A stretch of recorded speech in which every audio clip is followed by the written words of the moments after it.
الحمد لله والصلاة والسلام على سيدنا محمد وعلى آله وأصحابه أجمعين. أما بعد فأعوذ بالله من الشيطان الرجيم. بسم الله الرحمن الرحيم.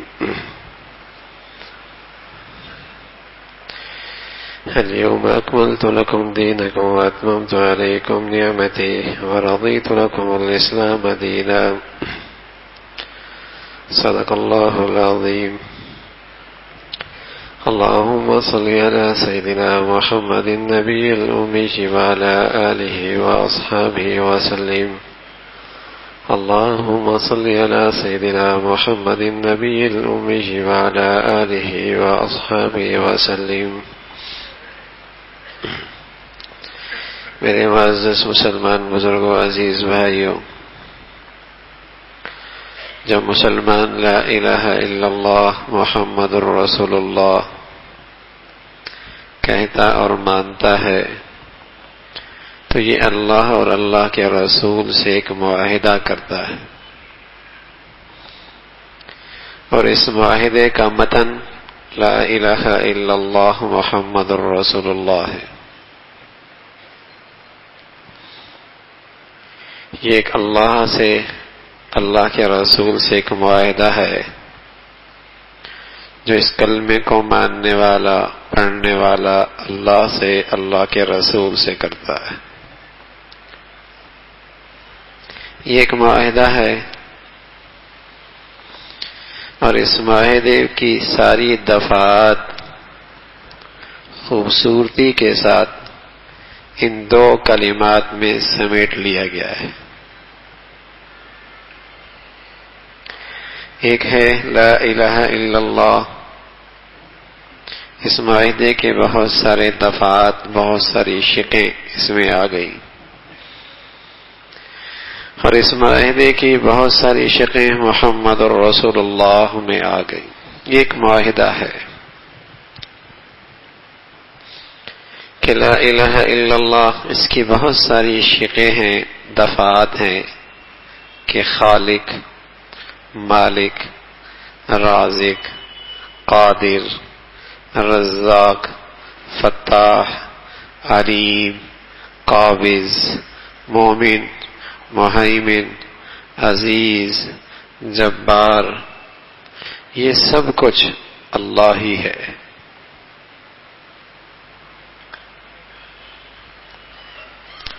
لا الہ الا اللہ میں بہت ساری دفعات موجود ہیں کہ حاجت روا، مشکل کشا،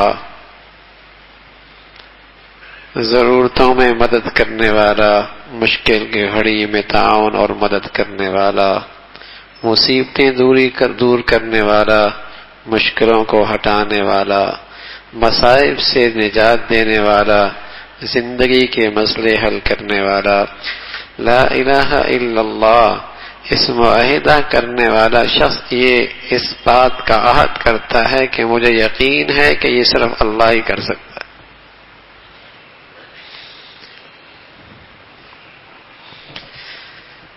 اگر زبان سے کوئی کلمات کہہ دے، دل اس کا انکار کرے تو اسے جھوٹا کہا جاتا ہے۔ سچا وہی ہوتا ہے کہ جو زبان سے کہہ رہا ہے دل سے بھی اس پر تسلیم ہے۔ یہ ایک معاہدہ ہے لا الہ الا اللہ کی شکل میں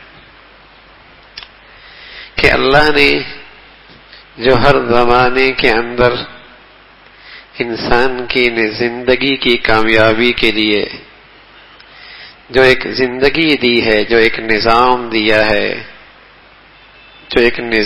دیا ہے، وہی نظام انسانیت کی فلاح اور کامیابی کا نظام ہے۔ یہ بھی ایک دفعہ، ایک شق ہے لا الہ الا اللہ کی، کہ اس دنیا کی زندگی میں انسانیت کی فلاح اور کامیابی کے لیے اللہ نے جو نظام جس نبی کے ہاتھ بھیجا ہے، جس وقت میں، اور پھر آخر میں محمد الرسول اللہ کو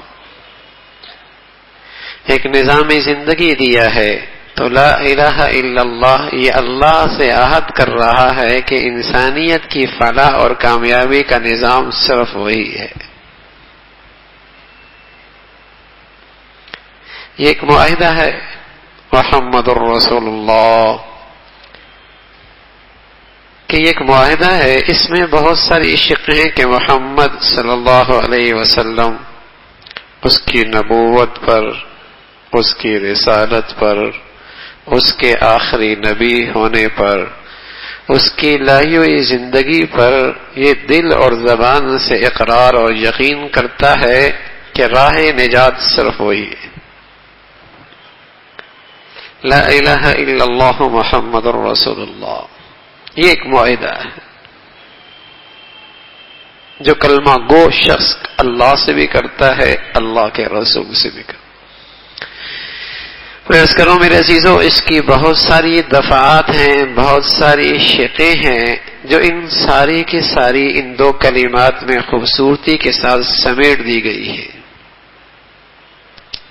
اور اس کی پوری تشریح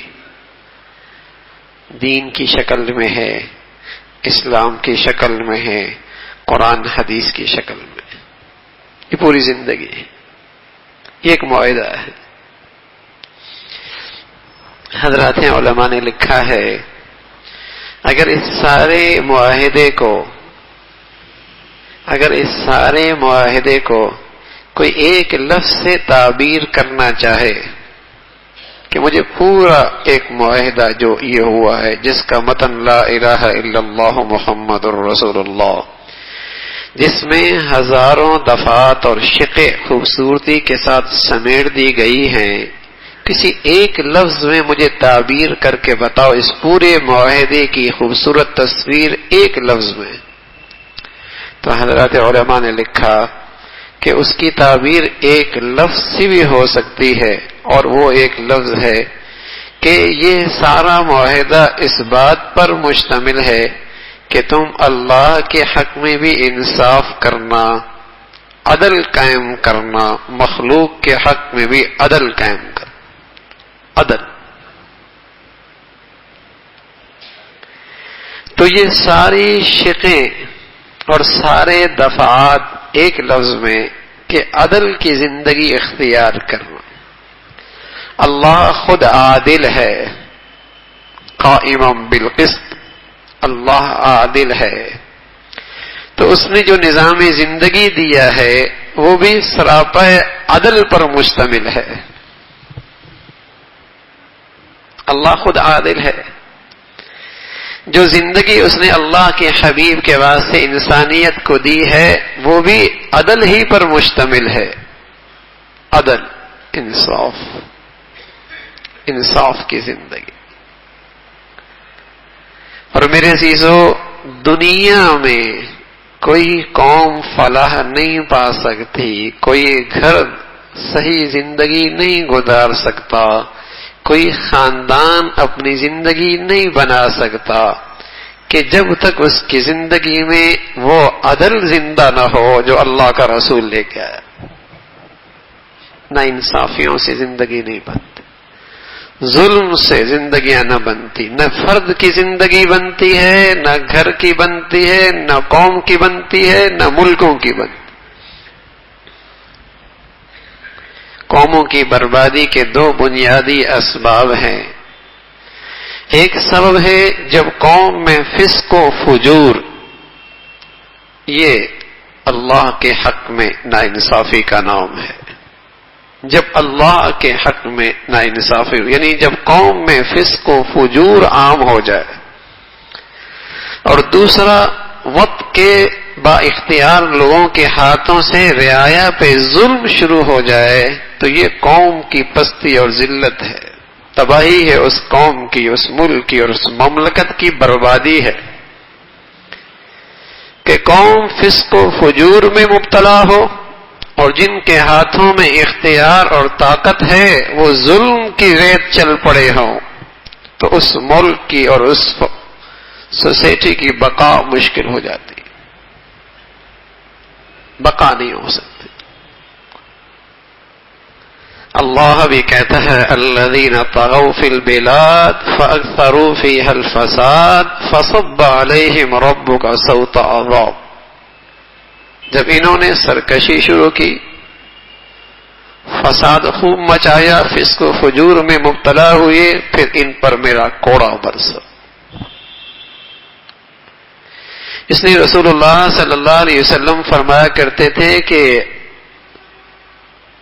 الامام العادل یظلهم اللہ فی ظل سبعۃ، 7 آدمی ایسے ہیں جن کو اللہ اپنا سایہ نصیب فرمائے گا. ان میں فرمایا الامام العادل، انصاف والا ذمہ دار حاکم. اس لیے کہ عادل شخص انسانیت پر اللہ کی رحمت کا سایہ ہے، اور عدل شکن شخص اللہ کی طرف سے عذاب کا ایک کوڑا ہے جو قوم کے فسق و فجور کی وجہ سے اس پہ مسلط ہوتا. برسر اقتدار طبقہ، با اختیار طبقہ عادل ہو، انصاف کرنے والا ہو، یہ اللہ کی رحمت کا ایک سایہ ہے، اللہ کی رحمت کی ایک شکل ہے.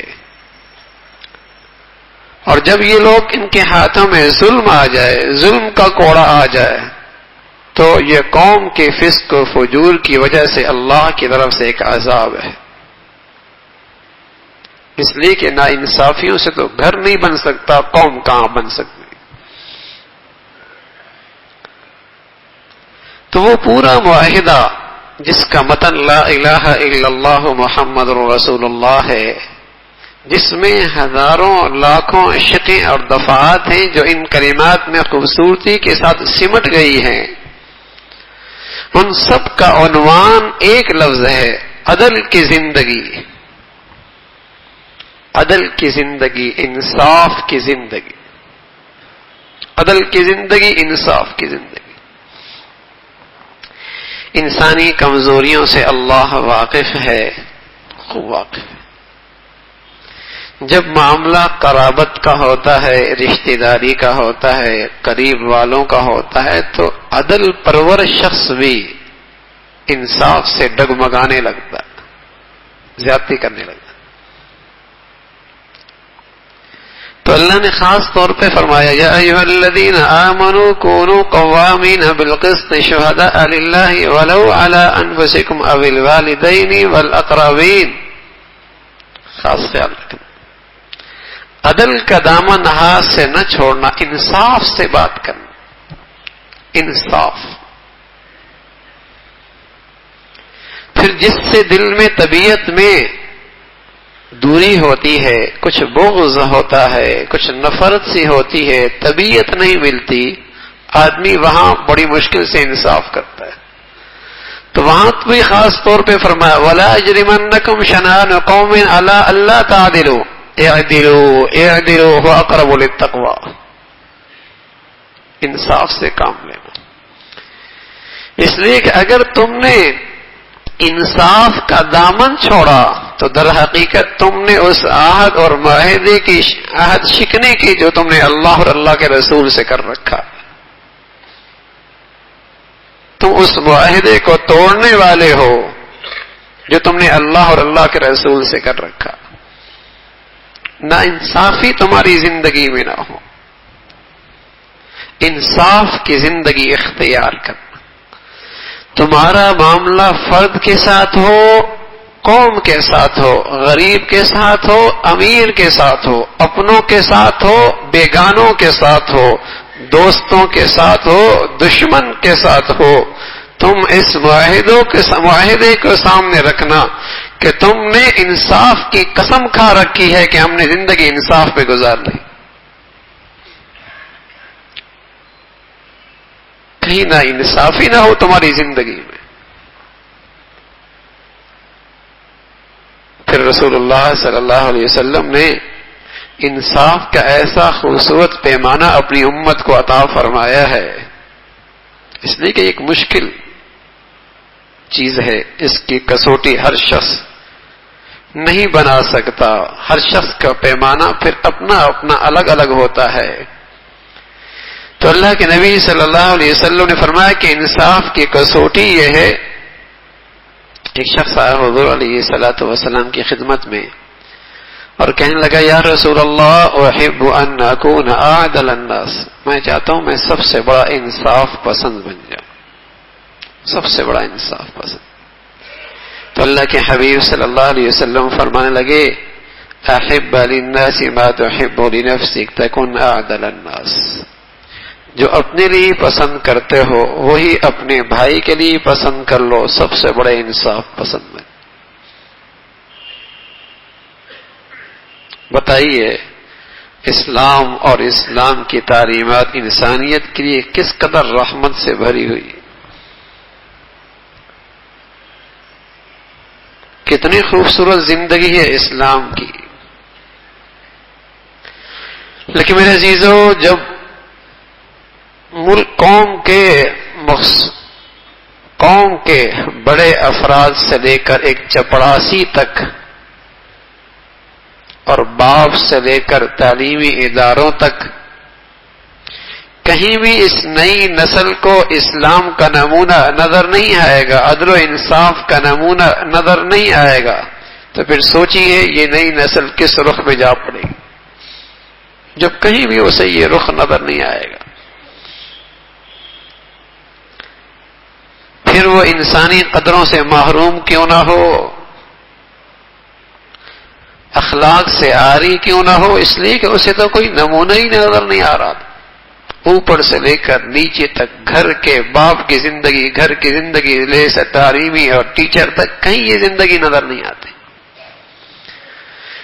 تو پھر کون سی وہ چیز ہے جو اس کی تعمیر کرے گی؟ کون سی وہ چیز ہے؟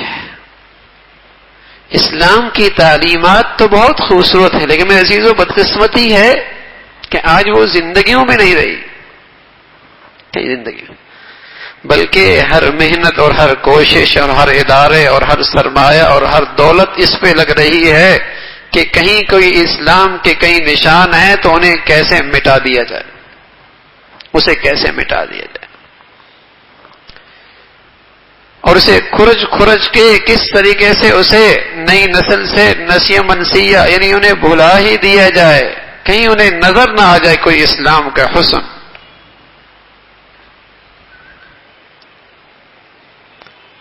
تو میرے عزیزو یہ اسلام کا حسن تھا کہ اس کی تعلیم ہے ہی انصاف پر، انصاف کے سے. تو قومی زندگی سے لے کر ایوانوں کی زندگی سے لے کر جب فرد کی زندگی میں یہ زندگی انصاف اور اسلام کی آتی ہے تب قومیں خوشحالی اور امن اور عزت اور سکون کی زندگیاں گزارا کرتی ہیں. روش تو پوری قوم کی ظلم و ستم کی ہو، نہ انصافی کی ہو، اور پھر امید رکھیں کہ شاید حالات میں کچھ بہار آ جائے. کیسے ہو، کیسے آئے گا؟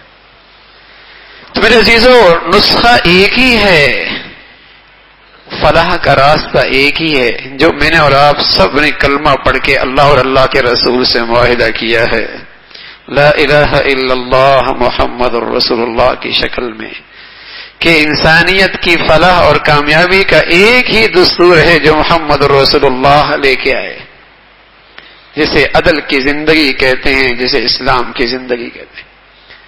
تو اسے اپنائیے میرے عزیزو.